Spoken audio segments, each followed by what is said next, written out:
mungkin nak bahas perkara-perkara yang rumit sahaja. Jadi kaedah ni tak sesuai untuk peringkat kita. Kaedah yang kedua dia panggil tariqul ard, kaedah yang ada huraian. Bila kita baca hadis dalam bahasa Arab dan ada huraian, dihurai. Ni pun ringkas juga. Mungkin dia hurai kalimah-kalimah yang rumit, tahlilul lughat. Mana kita menghuraikan kalimah-kalimah yang agak sukar difahami. Tidak banyak huraian. Ni pun banyaklah juga sekali baca kalau guna kaedah yang kedua ni. Jadi kita guna, jadi guru saya pun dia sebut, dia kata kena guna tarik yang ketiga, tahqiq dan tafsil, iaitu hadis perlu dihurai secara terperinci. Kita guna ni lah. Kalau kita guna yang kedua dan yang ketiga tu tak, mari saja klik saja. Yang kedua tu boleh kira juga. Mana tama-tama kalau kita tidak ada asas bahasa Arab asing.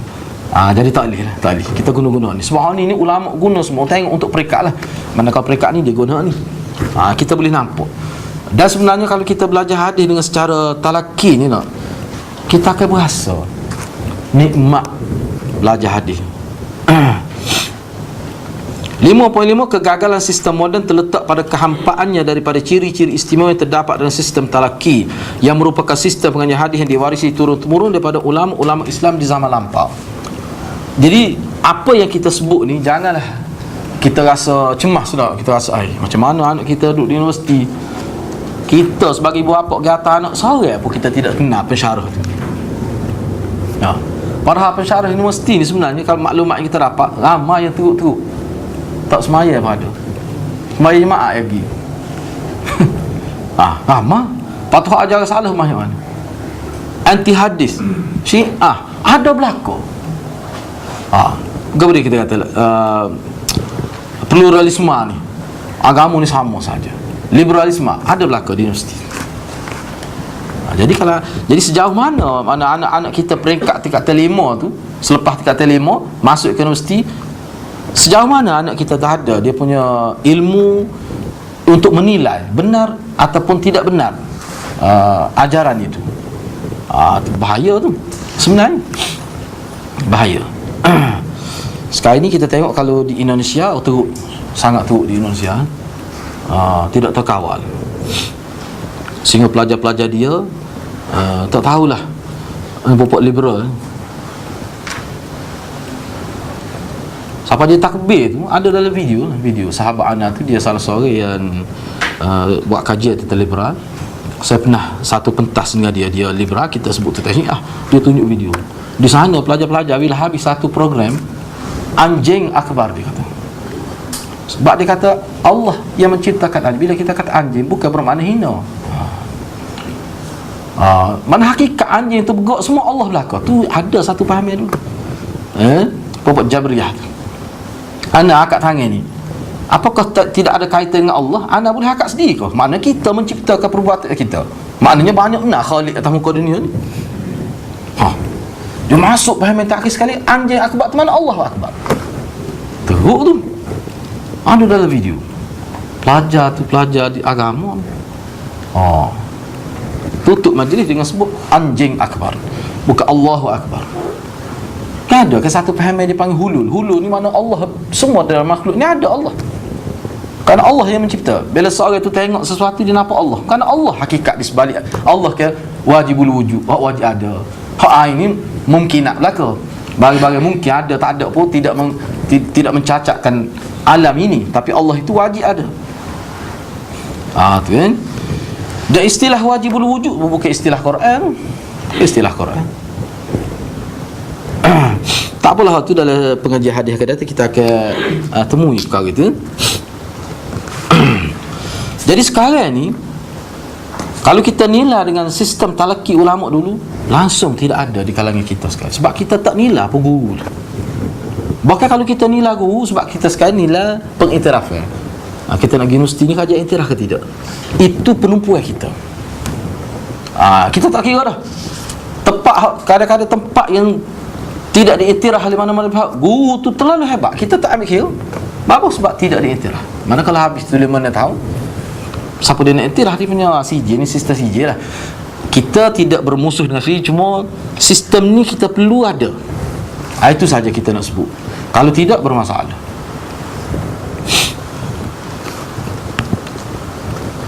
Ha, 5.6, sistem pengajian hadis secara talqi merupakan sistem bersepadu dalam erti kata yang menggabungkan semua bidang ilmu dalam usaha memahami al-hadis dan rahsia-rahsia tersimpan di sebaliknya. Sebenarnya sistem talqi ni, misal contoh kita bila kita belajar hadis. Kalau kita belajar hadis, kita belajar hadis sebenarnya tidak lengkap. Sistem talqi yang sebenar, bila nak belajar hadis, dia kena belajar semua ilmu yang ada. Sebenarnya, sebenarnya lah. Tapi oleh kerana tempat kita ni baru, tapi kita akan bergerak ke arah tu insya-Allah. Ilmu nahwu, sarah, balaghah, mantik, falsafah tu ulama kita dulu dia tulis kitab, dia ada ilmu tu. Kadang-kadang dia guna ilmu tu dalam penulisan dia. Pelbagai ilmu yang dia guna, sebab tu kitab dia tinggi. Jadi bila kita baca jarang-jarang sekali kita akan temui istilah-istilah dalam ilmu itu. Kalau kita tak belajar, kita tak akan faham.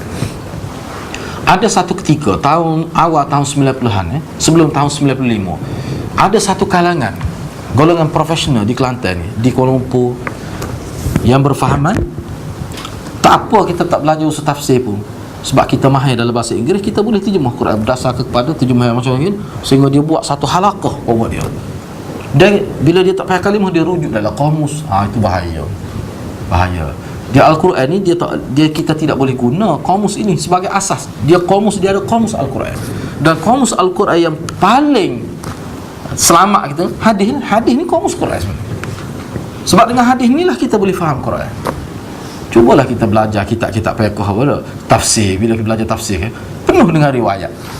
Berdasar pada riwayat ni, Al-Quran ni makna dia gini, sebab nuzul dia. Nak faham sebab nuzul macam mana kalau tidak melalui hadis? Seseorang yang nak tafsir Quran misalnya, bila dia tidak tahu sebab apa tu ayat ni, apa latar belakang dia yang kita sebut sebagai sebab nuzul, dia akan gagal memahami Al-Quran dengan baik. Sebab dia tidak faham tujuan Al-Quran tu. Kadang-kadang dia hurah tu berdasar pada tengok makna boleh pergi juga kau ni. Dia berhurah, punah lagu tu. Saya dengar sendiri ni, pernah satu naknya terlalu jauhnya sistem pengajian talaqi ni di kalangan orang kita, sehingga ada pernah yang berceramah misalnya, ni sebagai contoh mudah faham. Dia baca ayat tu, kam min fi'atin qalilatin ghalabat fi'atan katsiratan biiznillah. Berapa ramai mana kelompok yang sedikit dapat mengalahkan kelompok yang ramai dengan izin Allah. Jadi dia guna sistem pilihan ayat tu. Kita sikit pun kita akan ni dasar pada ayat ni. Dia pilih raya, dia kira undi. Kalau kita dia rua, memang benar dia. Jadi tak boleh baca ayat tu, kena baca ayat lain. Jadi makna ayat tu dia konteks lain. Benda-benda gitu banyak. Sebab itulah hadirat dia tafsir ni sebaik-baiknya kita bila baca tafsir, kita kena ada satu tafsir yang kita gunakan sebagai pedoman untuk orang awam. Misalnya guna tafsir ni, InsyaAllah dia payah nak tersalah. Kalau dia baca tafsir, dia tengok terjemahan, dia pura, itu bahaya. Dia kena, bila dia nak mengajar tafsir bagi orang yang tidak cukup ilmu, tidak ada ilmu usul tafsir, banyak dia tak mengaji ilmu alat yang lain, dia perlu ada satu tafsir yang dia guna sebagai intimat dia. Biarlah sekurang kita tafsir Azhar, dia guna tu. Dia huraf berdasar pada huraian Profesor Hamka.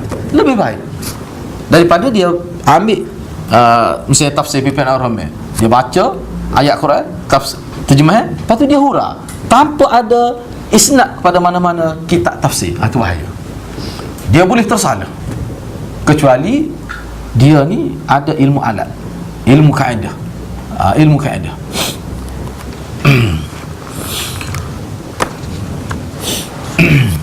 Ini berbeza dengan sistem pengajian hadis mengikut cara baru yang hanya menekankan aspek bahasa sahaja umpamanya, dan kadang-kadang mengenepikan langsung aspek-aspek kerohanian. Karena salah satu yang ditekankan dalam sistem talaqi ni, tapi dalam konteks pengajian hadis lah, tapi kita boleh aplikasikan semua sebenarnya untuk mana-mana ilmu pun. Kalau dalam konteks pengajian hadis ni, yang paling pentingnya adalah kerohanian. Dia ambil kira. Bila sebut kerohanian, maka dia berkait secara langsung dengan amalan. Cuba kita perhati tengok. Kalau kita belajar ni kita nak kerohanian, dia berkait dengan amalan. Dan amalan tu mesti tepat dengan ajaran Nabi SAW. Mesti tepat. Jadi kadang-kadang nak kerohanian, ambil dengan cara lain, tolak cara Nabi. Itu bukan kerohanian yang dituntut dalam hadis. Kita nak supaya kita ni roh kita ni kuat, roh kita ni gagah, roh kita ni iman kita tu kuat. Dia tak boleh lari. Dia mesti kena amal. Amal tu mesti tepat dengan hak Rasulullah sallallahu alaihi wasallam. Tu. Baik.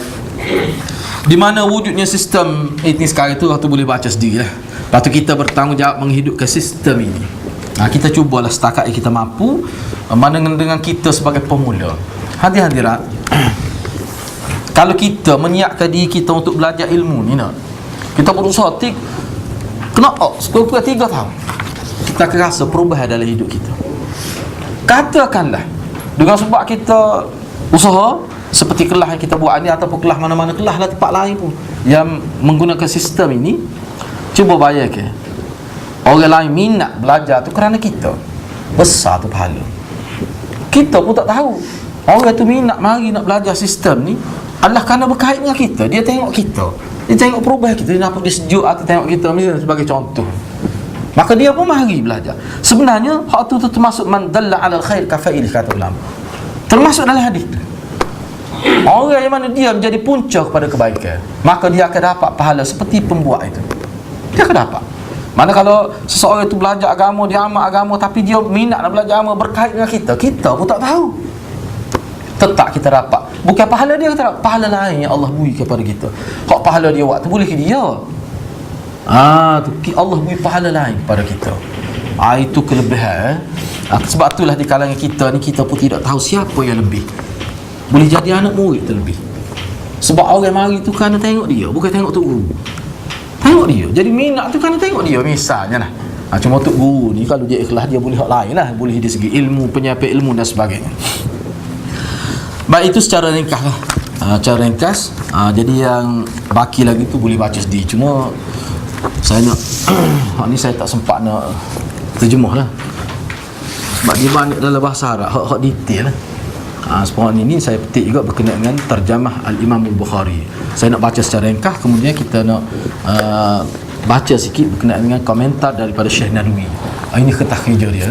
Jadi hak ni saya rasa kalau tak ada malam kita akan baca juga. Sebab ni saya petik poin dia ni, banyaklah kita dapat yang kita terkesan kalau dengar cara dia tu. Dia ni 28 muka surat. Sebenarnya kalau sekiranya terjemah dia tidaklah itu, sebab itu tulisan besar. Tapi tak sempat lagi. Baik. Kita nak bincang sikit berkenaan dengan biodata Tarjamatul Imam Al-Bukhari. Biodata Imam Bukhari. Siapa Imam Bukhari ni? Saya nak baca ni dulu, kemudian kita akan cuba tengok pula komentar daripada Abul Hasan Ali Al-Hasani An-Nadwi. Baik, Imam Bukhari ni yang mana kita akan guna kitab dia sebagai teks pengajian hadis. Oleh kerana kitab Bukhari ni merupakan kitab yang paling sahih. Mana selepas Al-Quran ni ijma' ulama ni, bukan main-main.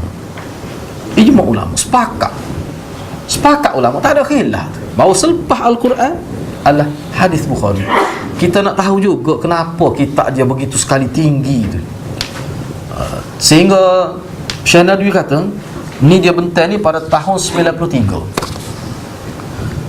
Masa dia sebut ni tahun 93 ni 120 buah dah. Mana ulama tulis buku berkait dengan kitab Bukhari 160. Mana kitab, judul kitab, setengah-setengah judul tu sampai 13 jilid. Sebuah Fathul Bari tu 13 jilid. Tu tahun 93. 93. Dia pun sebut, dia kata hari ni tahun 93. Barangkali banyak dah kitab-kitab keluar yang tak sampai kepada saya. Cuma saya sebut ni yang saya tahu 120 net. 120 net buah kitab yang ditulis berasaskan kepada kajian ulama terhadap kitab Bukhari ni dalam pelbagai sudut ilmu. Itulah Syekh Nadwi kata, cuba bayangkan, adakah sebuah kitab yang ditulis oleh manusia sehingga disyarah begitu banyak. Sekarang ni banyak lagi, banyak. Saya nak tak tahu berapa ratus sekarang ni. Mana kita boleh fikir bahawa macam mana kitab Bukhari sehingga ulama rasa berbahala, habis masa tak tidur malam buat kajian tentang kitab Bukhari. Imam Bukhari ni nama dia sebenarnya adalah Muhammad bin Ismail Al-Bukhari. Bukhari ini adalah nisbah kepada kampung kelahiran dia, Bukhara, di wilayah Rusia, Samarkand. Tu. Dia ni adalah ulama hadis yang paling tinggi kedudukan mengikut Ahlus Sunnah wal Jamaah. Tapi kalau mengikut kita ada misalnya Syiah ke apa, tak ada nilai walaupun sebut saya nyamuk. Dia sebut saya tu. Dia sebut saya sedikit tu. Dia sebut saya sedikit tu.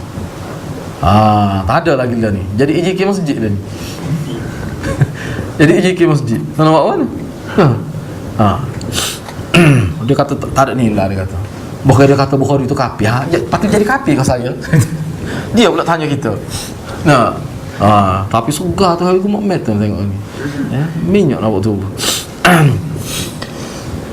Dia ni adalah penyusun kitab Jami' Sahih yang dikenali sebagai kitab paling sahih. Nisbah dan kehidupan dia. Nama dia Muhammad bin Muhammad, nama dia. Jangan kita buh nama, kalau kita nak ubah jangan kita buh nama Bukhari. Bukhari maknanya kalau kita pergi Mekah kan, orang tanya nama kita kata Ismi Bukhari. Dia apa keli? Tak ada pokok Bukhara apa dia kata. Ida lagu ni tidak pokok Bukhara ni. Sebab orang Arab bila sebut Bukhari, kita jetak ujung lidah tu dah, tasdid tu dah. Dia kata dia akan faham lagi. Orang Bukhara. Kalau kita kata anak Malizi, saya ni orang Malaysia. Bukhari makna saya ni orang Bukhara. Bawa dari Malaysia. Ini Mekah. Dia akan suka. Sebab kita Tirmizi. Parahannya Tirmiz tu nama tempat dia tu. Tirmiz nama tempat di Iran. Nama tempat di Iran. Ni saya nak sebut secara lengkap ni. Nama dia Muhammad bin Ismail bin Ibrahim bin Al-Mughirah bin Bardazbah Al-Ju'fi. Abu Abdillah kunyah dia. Al-Bukhari Al-Uzbeki. Uzbekistan. Orang Uzbek. Dia sudah di sini. Sebab kita tak lagi. Dia nak kait pada laut dah lama tak ada Uzbek. Nama Mawara'an Nahar sebenarnya. Mawara'an Nahar, nama tempat top satu Mawara'an Nahar. Apa yang ada di sebalik sungai tu nama tempat. Nak mana? Kalau terjemah ke Arab gitu. Tu.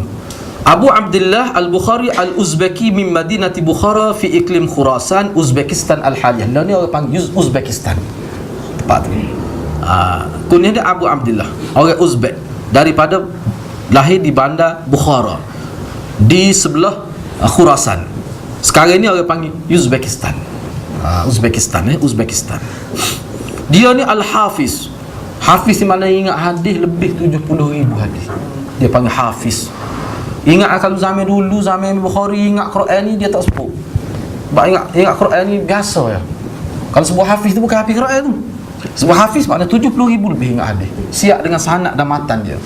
Sanad dengan matan dia. Matan hadis lepas tu perawi-perawi dia ingat. Kita akan tengok selepas ni bagaimana kemahiran Imam Bukhari. Dia ni imam ahli hadis fi zamani.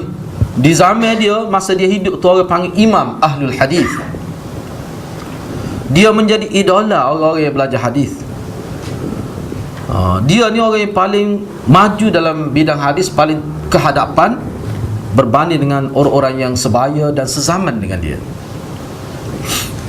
Kitab Jami' Sahih ni, kita panggil Sahih Bukhari ni, kitab Jami' ni yang lengkap semua bab ada ni. Ajma'al ulama ala qabulihi wa sihhati ma fihi. Ijma' ulama, tak ijma' ni mana tak ada seorang pun yang berkecuali, semuanya iktiraf. Tak ada seorang pun berkecuali, baru dia sebut ijma'. Menerima dan mengatakan sahih ma fihi, hadis-hadis yang ada dalam itu. Tapi kita kena ingatlah, bila kita belajar hadis, apa maksud sahih tu? Kita akan bincang akan datang. Apakah bila hadis Bukhari ni semuanya sahih belaka, tak ada satu pun yang dipertikaikan? Tidak. Kita kena faham tu. Apa maksud sahih tu? Hadis yang macam mana? Tu insya-Allah kita akan belajar akan datang. Imam Bukhari dilahirkan pada malam Jumaat 13 Syawal pada tahun 1904 Hijrah. Ayah dia meninggal ketika dia masih kecil lagi. Dia dibesarkan oleh ibu dia. Jadi mak dia besarkan, ayah dia tak sempat sebab dia kecil. Dia pun tak ingat ayah dia. Ibu dia telah mendorong dia, mana ibu dia telah mengasuh dia untuk supaya dia minat kepada ilmu dan dia hafaz hadis ketika masih kecil lagi. Sini dia sebut macam ringkas, dia kata ketika dia umur 16 tahun dia sudah boleh mengajar kitab. Umur 16 tahun dia mengajar kitab dia. Sehingga ada disebutkan bahawa dia hafaz hadis 70,000 lah ketika dia umur ketika dia masih budak-budak lagi. Setengah dari riwayat kata ketika dia umur 7 tahun. Ada juga sebut. Itu sabi dia kecil lagi lah. Dekat sekolah rendah lah. Bawah daripada tu. Dia hafal 70,000 hadis dengan sanad dan matan sekali. Ingat dia pula siapa, kalau kita tengok baca ingat dia memang pelik lah, memang pelik. Siapa tu guru saya kata tak ada dah kali orang zaman ni.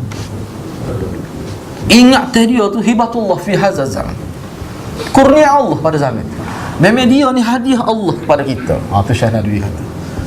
Lepas tu tak sing ngaji lagi kitab Bukhari. Takut nak ngaji dah. Hak ni lah kena ngaji. Lu ngaji kitab Durratun Nasihin. Loh. Pak sebut kata dunia di atas tanduk lembu. No, lembu di atas ikan nun. Ikan nun di atas laut. Bila berlaku ombak besar, gok tu jalan berlaku gempa bumi. Hak tu duk ke masyarakat. Tu masyarakat pening jadi gok semua tu tak tetap pendiri. No. Dia kena hak mantap sebab Bukhari Banyak lah ni hadis lah ni. Hadis wasak kat parok benar. Ya ada hadis istilah lain, hadis wasak tu kena ingat. Tu kena ingat tu tu kena ingat macam-macam tu sedih berat tu sebenarnya sebab banyak semua hadis tak betul. Tapi saya baca cepat, lebih pada angin cepat saya baca. Dia orang kita ni, orang Islam kita ni tak ngaji tengok hadis saya boleh baca.